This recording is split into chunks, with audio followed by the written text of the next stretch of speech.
try to record this here. I found a quiet spot. I'm sitting like in front of Cyclone, which is doing some testing. It wasn't running last week and I don't think it was running today either because they're testing it empty right now. So yeah, this is the quietest spot I was able to find. I'm hoping that you're able to hear me. This is my first like actually scripted video that I'm like doing vlogging style. I'm no Adam the Woo or Justin Scard. They're two of my favorites that kind of inspired me and are the reason why I'm even trying to do this.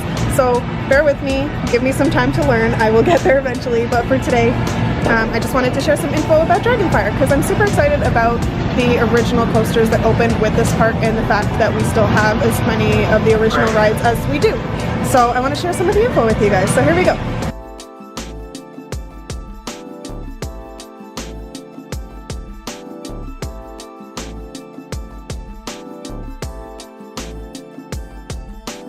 Okay, so as I mentioned to start off, Dragonfire is one of the 5 original roller coasters that is still remaining from the park's opening day, which was in 1981. The ride was actually manufactured in 1980 but didn't open until 1981 when the park opened. So it could arguably be one of the last roller coasters that Arrow Developments actually produced themselves before they were purchased by Huss. So the ride was originally called Dragonfire with a Y instead of an I, F-Y-R-E, which actually was a little bit more in theme with the medieval theme of the area. The ride is set in the medieval fair part of the park, so it would make sense that that would be the original spelling. However, apparently it really confused people over the years.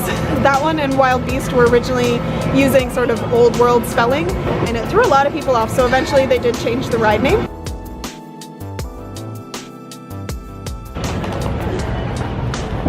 Okay, I found a better spot. Hopefully you can hear me a little bit better here too, because it is a touch quieter.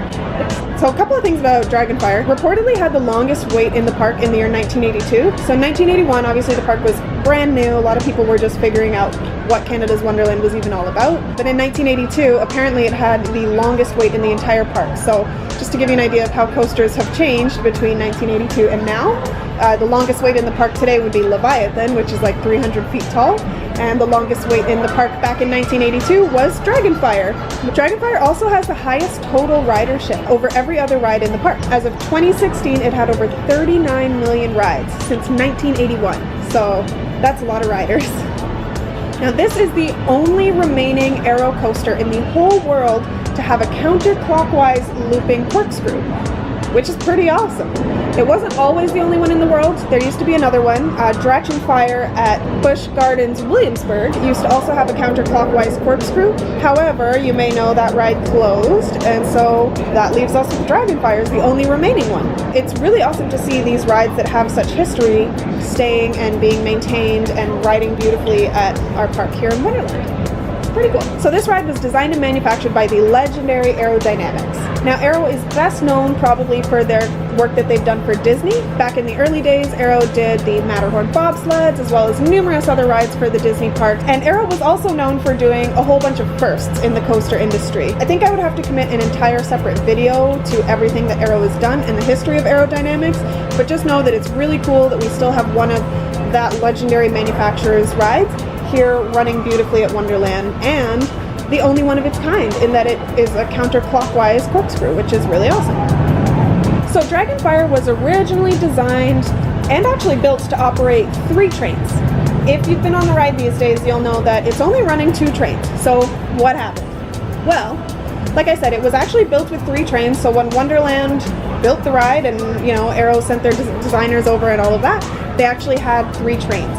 If you're coaster savvy, then you probably would recognize that just at a glance, because there is actually an extra brake run in between the corkscrew and the helix.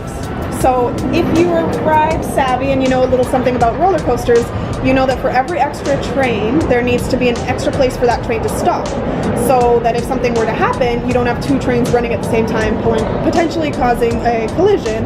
You have a brake run where one could stop in an emergency and, you know, not hit the one that's in front of it. So that weird brake run that seems to be there for no reason in between the corkscrew and the helix at the end of the ride was actually built because it was meant to run 3 trains. So what happened to the 3rd train? Well, these days it's actually on the Bat, which is kind of interesting because the Bat was built by an entirely different manufacturer, was built by Vekoma. But I find our version of the Bat, because it is one of those clone coasters that you see everywhere, actually runs a bit smoother than others that I've ridden, so maybe there's something to be said for the Arrow train.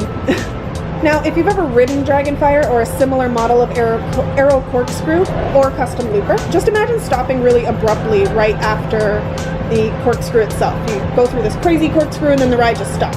That's what would essentially happen if they had left the third train on Dragonfire. So instead of creating what could essentially be an operations nightmare for the roller coaster and for the poor ride ops that have to run the roller coaster, and an uncomfortable experience for the riders, they just took the third train off and they said, we'll put this to use on another ride. So now it's on the Bat. So if you've ever ridden the Bat and didn't realize, you're actually riding a ride that was essentially put together by two different manufacturers, because Vekoma made the ride itself and they decided instead of buying a new train for it, we'll just reuse this train that we don't need on Dragonfire. So there is actually a Dragonfire train on the Bat. Very cool little fact there in case you didn't know about that one. Now, Dragonfire hasn't really changed much over the years. The color scheme has stayed mostly the same. That yellow and green track is basically what our Dragon has always looked like since 1981. That said, in 2005 they actually changed the posts, so the support posts, from brown to purple, which I think is a little bit of a cuter look. Brown is a little bit more on par with what they're doing in the Canadiana side of the park now, but we'll see what happens with Medieval Fair. So yeah, that green and yellow track has been Dragonfire's signature look since day one. Now the trains themselves have also changed colors a couple of times through the years. I will give you guys some old historical photos of trains here so you can see what they originally looked like. Now, Dragonfire was actually my personal first ever roller coaster. It is a great ride for kids since you only have to be 48 inches tall to ride, and it's only 78 feet tall, so the first drop is definitely no Leviathan, but still awesome thrills for riders of all ages. So what are we waiting for? Let's go for a ride.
All these geese, what is going on?